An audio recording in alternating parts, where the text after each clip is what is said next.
Close your eyes for a second. Actually, don't. You're reading this. But imagine it. You're standing in a vast open savanna somewhere in eastern Africa. The sun is absolutely brutal up there. No shade, no clouds, just a white-hot sky doing its absolute worst on everything below it. You're with a group of early humans, our ancestors, and everyone around you is dark-skinned. Deep, rich, melanin-packed skin that absorbs the punishment of equatorial UV radiation with the quiet confidence of something that was engineered specifically for this environment. Because it was. Because that's exactly what it is. Now, fast forward. Not a little, a lot. We're talking tens of thousands of years. Some descendants of those same people have walked over countless generations northward out of Africa, across the Middle East, into Central Asia, through the cold steppes, into the forests of Europe. And when you look at those northern populations, thousands of years after that migration, something has changed. The skin is lighter. In some populations, dramatically lighter. The melanin has pulled back. The pigmentation has shifted. And sitting here today, most people have never actually stopped to ask the question that should be obvious. How? How does a species that spent hundreds of thousands of years developing one of its most important biological defenses just lose it? Not overnight, not through some sci-fi genetic intervention, but through a process so gradual, so embedded in the quiet mechanics of survival that it happened without anyone noticing, and yet left an imprint so significant that it still shapes how humans look across the entire planet. This is that story, and it is so much weirder, so much more layered, and so much more counterintuitive than anything you probably learned in school. To understand how humans lost dark skin, you first have to understand why humans had dark skin in the first place. Because protection from the sun is the headline, but the actual biological machinery underneath that headline is worth understanding properly. The human story begins in Africa. Specifically, the ancestors of modern humans spent millions of years evolving in sub-Saharan Africa,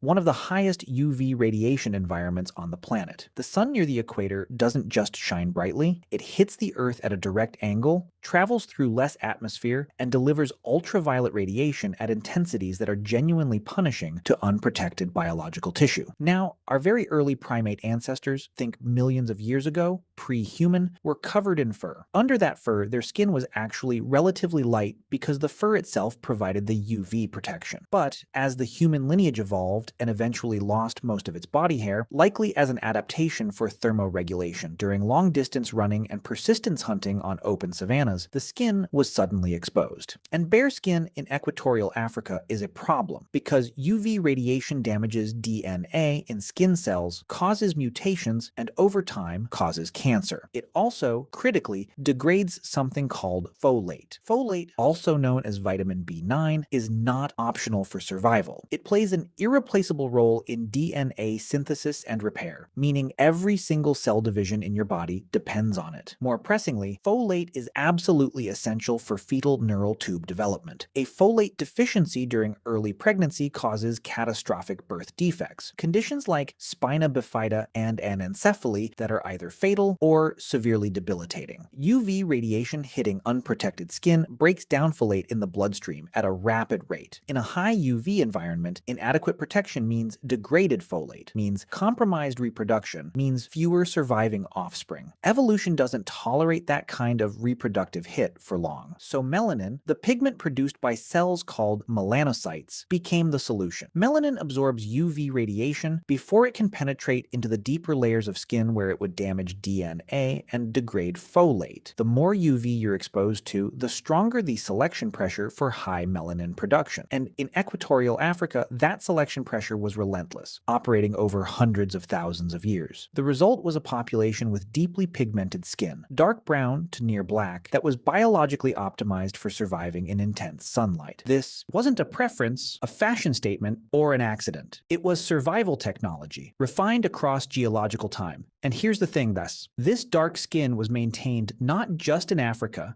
but in all early humans who lived in high UV environments. The populations that stayed near the equator, in South Asia, in Australia, in equatorial island chains, maintained high melanin levels because the UV pressure never relented. The selection for protection never went away. But then humans started walking. Modern humans began migrating out of Africa somewhere between 60,000 and 70,000 years ago, though some earlier dispersal events also occurred. And as they spread northward and eastward across the planet, something fundamental shifted. The quality and intensity of sunlight changed dramatically. The farther from the equator you travel, the lower the sun sits in the sky. At higher latitudes, sunlight hits Earth at a shallower angle, traveling through more atmosphere and losing intensity before it arrives. The UV radiation is weaker, the days are shorter, especially in winter, and in the extreme north, you can go months with almost no direct sunlight at all. The fierce, relentless UV pressure that made high melanin so critically important near the equator simply doesn't exist in the same way at 55 degrees north latitude. So the first piece of the puzzle seems obvious. Less UV means less need for UV protection. Maybe the selection pressure just relaxed and the skin lightened. Except it's not that simple. And this is where the story gets genuinely interesting, because relaxed selection pressure alone doesn't explain the speed or the degree of depigmentation that occurred in northern populations. Relaxed pressure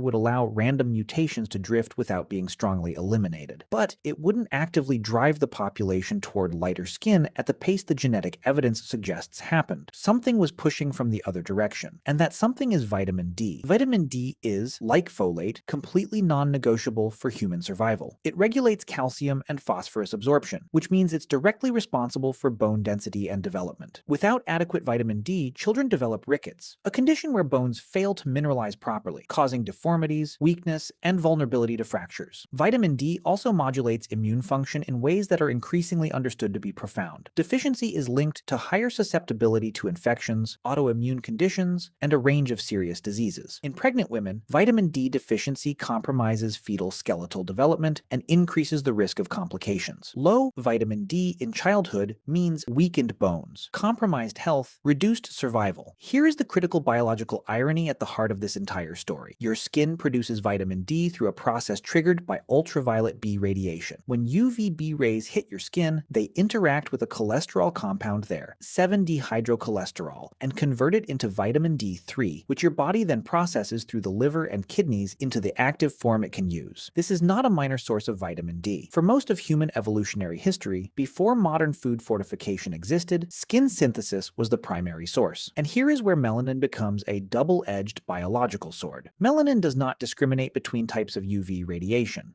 It absorbs UVB, the wavelength you need for vitamin D synthesis, just as efficiently as it absorbs the more damaging UVA. In high UV equatorial environments, this doesn't matter much, because enough UVB penetrates even through high melanin skin to drive adequate vitamin D production. The sunlight is simply so intense that even a small percentage getting through is sufficient. But take that same high melanin skin into a northern environment. Weak winter sun, low angle, minimal UVB, and the math breaks catastrophically. The little UVB that's available in the northern light gets absorbed by the melanin before it can drive vitamin D synthesis in meaningful quantities. The person with dark skin in northern Europe in winter is essentially incapable of making adequate vitamin D through sun exposure alone, regardless of how much time they spend outside. The very adaptation that protected their ancestors from folate degradation in Africa is now blocking the synthesis their northern life demands. The biological consequence of this is brutal and measurable. Vitamin D deficiency in this scenario isn't a minor inconvenience, it's a direct hit to survival and reproductive success. Children with rickets don't thrive. Women with compromised calcium regulation have more difficult pregnancies and worse birth outcomes. Immune systems operating without adequate vitamin D are less capable of fighting off the respiratory infections that northern winters bring in abundance. Every single one of these effects represents reduced reproductive success, which is the currency evolution trades in. So now you have genuine positive selection pressure, not just relaxed negative selection, but active pressure pushing toward lower melanin production. Individuals who happened to carry genetic mutations reducing melanin production made more vitamin D in the northern sunlight. Their bones were stronger. Their children survived at higher rates. Their immune systems performed better through winter. They had more offspring. Those offspring inherited the lower melanin variants. Generation by generation across thousands of years, lighter skin spread through northern populations because it conferred measurable, compounding survival advantages in that specific environment. The mutations responsible for this shift are now well documented in the genetic record. Two genes in particular, SLC24A5 and SLC45A2, carry variants that dramatically reduce melanin production and are found at very high frequencies in European populations but are rare or absent in African and East Asian populations. SLC24A5 alone accounts for somewhere around a quarter to a third of the skin color difference between Europeans and Africans. These variants show clear signatures of positive selection in the genetic data, meaning they spread faster than random drift alone would explain, which is the fingerprint of a trait that actively helped its carriers survive and reproduce. By the way,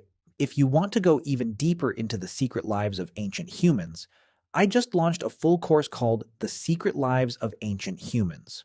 10 modules, 3+ hours of content covering everything we never talk about on YouTube. What they feared, how they communicated, what hunted them, and much more. Plus an exclusive PDF guide included. Link in the description. See you inside.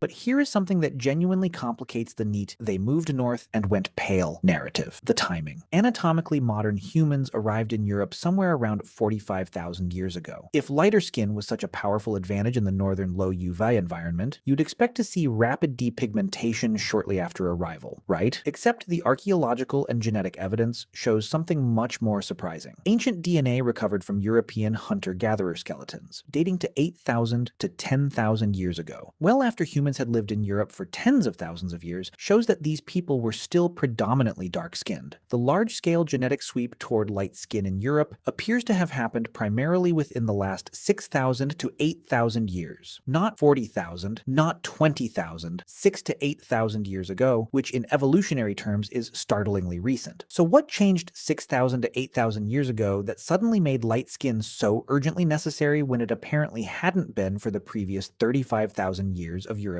habitation? The answer is farming, and specifically what farming did to the human diet. Hunter-gatherers, which is what the first Europeans were, had access to dietary vitamin D sources that partially compensated for reduced skin synthesis. Fatty fish is extraordinarily rich in vitamin D, so is animal liver, fatty game meats, organ tissue, and marine mammals. A hunter-gatherer living near rivers, coastlines, or hunting large game had a diet that could, to a significant degree, offset the reduced cutaneous vitamin D production that came with darker skin in low UV environments. The dietary buffer kept the vitamin D crisis manageable, which meant the selection pressure for lighter skin, while present, wasn't overwhelming. Dark skin persisted because you could eat your way through part of the problem. Then the Neolithic agricultural revolution arrived in Europe, spreading westward from the Middle East beginning around 8,000 to 10,000 years ago. Farming populations brought wheat, barley, legumes, and domestic animals. They were extraordinarily successful at producing caloric surplus, which drove massive population growth. But their diet underwent a dramatic transformation in one crucial way. It became grain-dominated. Grains contain essentially zero vitamin D. The rich, diverse, fatty animal diet of the hunter-gatherer, the fish, the organ meats, the varied wild game, was replaced with a diet of bread, porridge, plant crops, and domesticated animals that were themselves often grain-fed and vitamin D poor. The dietary buffer that had kept dark-skinned Europeans nutritionally adequate for tens of thousands of years collapsed. Now the equation became critical. A dark-skinned farming population eating a low vitamin D grain diet in northern Europe, where winter UVB is minimal, was facing a vitamin D crisis of a severity that previous hunter-gatherer populations simply hadn't encountered. The selection pressure for lighter skin became intense, dramatically more intense than it had been during the hunter-gatherer era. And the genetic data shows exactly this. The mutations associated with light pigmentation swept rapidly through European farming populations during the Neolithic and Bronze Age, spreading with a speed that indicates powerful positive selection. The diet change turned a moderate evolutionary nudge into a compelling push, and the European population responded at the genetic level within a few thousand years. What makes this even more fascinating is that similar processes occurred independently in other parts of the world where populations moved to lower UV environments or adopted low vitamin D diets. East Asian populations show lighter skin than equatorial equatorial Asian populations, but the genetic variants responsible are almost entirely different from the European ones. The lighter skin in East Asians evolved through different mutations in different genes, the result of the same environmental pressures acting on a different genetic starting point and arriving at a similar phenotypic outcome through a different genetic path. Evolutionary biologists call this convergent evolution, independent solutions to shared problems. Arctic populations present a particularly illuminating case. The Inuit and other Arctic peoples maintain relatively darker skin despite living at extremely high latitudes with minimal sun exposure for large portions of the year. But their traditional diet is almost exclusively composed of marine mammals, fish, seal, and whale, all extraordinarily rich sources of dietary vitamin D. Their diets are so vitamin D dense that they essentially bypassed the need for high skin synthesis entirely. Their dark skin didn't disappear because they didn't need it to disappear. The dietary route to vitamin D remained intact. This is one of the most elegant natural experiments in human evolutionary biology because it demonstrates directly that the driver of depigmentation wasn't just low UV. It was the combination of low UV and low dietary vitamin D that created the pressure. Remove either variable and the equation changes. Now, here's something that modern medicine has only recently started taking seriously. The evolutionary legacy of this whole process has real consequences for people living in environments mismatched with their ancestry. Dark-skinned individuals living at high latitudes face genuinely elevated risks of vitamin D deficiency because their melanin, still optimized for equatorial UV levels, blocks the limited northern UVB more completely. Studies consistently find higher rates of vitamin D deficiency in darker-skinned populations living in northern countries. Rickets, a disease most people associate with Victorian poverty, has seen a documented resurgence in some northern populations, particularly among individuals of African or South Asian ancestry who don't receive adequate dietary supplementation. This isn't a moral judgment or a hierarchy. Both states, high melanin and low melanin, are adaptations to specific environments. High melanin in a high UV environment protects against folate degradation, skin cancer, and DNA damage. Low melanin in a low UV environment enables vitamin D synthesis. The problem only arises when people live in environments their pigmentation wasn't calibrated for, which in our globally mobile modern world is an increasingly common situation. The evolutionary solution was never meant to handle a scenario where dark-skinned people from equatorial ancestry live at 52 degrees north latitude eating processed food indoors under artificial lighting. The solution in the modern world is fortunately simple: dietary supplementation and fortification. Your skin's evolutionary history no longer needs to be your nutritional destiny, but understanding why the mismatch exists requires understanding the whole story: the folate protection, the UV pressure, the vitamin D synthesis, the dietary shifts, the farming revolution, the independent evolutionary pathways, all of it together. There's also a dimension of this story that touches on something anthropologically profound, which is the question of how fast evolution can actually operate when the pressure is strong enough. 35,000 years of European habitation produced relatively modest pigmentation change. A few thousand years of farming, dramatically altering the dietary landscape, produced a rapid, genetically documented sweep toward light pigmentation. Evolution gets portrayed in popular imagination as this impossibly slow geological process. And often it is, but when selection pressure is strong enough, when the reproductive stakes are high enough, when the survival differences are measurable enough, evolution can move at speeds that feel almost alarming from a human perspective. 6,000 to 8,000 years is, in the grand arc of human existence, not very long. Your great-grandmother to the power of about 300 would be living in a world where European populations were predominantly dark-skinned. The transformation that seems ancient and permanent and essential to European identity is, biologically speaking, a recent development driven by bread. If that doesn't make you look at human history slightly differently, I'm not sure what will. And here's the thing that really should be the takeaway from all of this. Not as a political statement, not as an ideological position, but as a straight biological observation. Skin color in humans is not a deep, ancient, fundamental division between human populations. It is a surface-level adaptation to UV radiation levels and dietary vitamin D availability that evolved and changed multiple times, independently, in different populations civilizations at different rates through different genetic routes. It is not a proxy for intelligence, culture, capability, or anything other than the latitude and diet of your ancestors over the last several thousand years. The same species that walked out of Africa dark-skinned and sun-protected, then adapted to northern light and grain-based diets by gradually dialing back its melanin production, is the same species that built every civilization, told every story, composed every piece of music, and developed every technology that has ever existed. The skin changed. Everything else, the curiosity, the cooperation, the capacity for language and tool use and abstract thought, stayed the same because it was never connected to the skin in the first place. The folate and vitamin D story is, in that sense, weirdly liberating. It takes something that humans have assigned enormous cultural weight to and reveals it to be a response to sunlight angles and medieval grain consumption. It reduces the apparent profundity of skin color to what it biologically is, a dial that evolution turned up or down depending on where you were standing and what you were eating, which means the story of how ancient humans lost their dark skin is ultimately a story about adaptation without intention, change without awareness, and the strange, humbling realization that the things we think of as most essentially defining about our physical appearance were shaped by forces as mundane and universal as the angle of the sun and the nutritional content of lunch. The humans who walked north didn't know they were starting an evolutionary transformation. They were just following food, following opportunity, following whatever instinct drives any living thing to seek out new territory. Their descendants, thousands of generations later, were lighter because the math demanded it. And their descendants today, all of us, regardless of where on the melanin spectrum we fall, carry in our skin the record of every migration, every climate, every diet, every latitude our ancestors ever called home. Your skin color is a map, and like all maps, it tells you not where you are now, but where your people have been.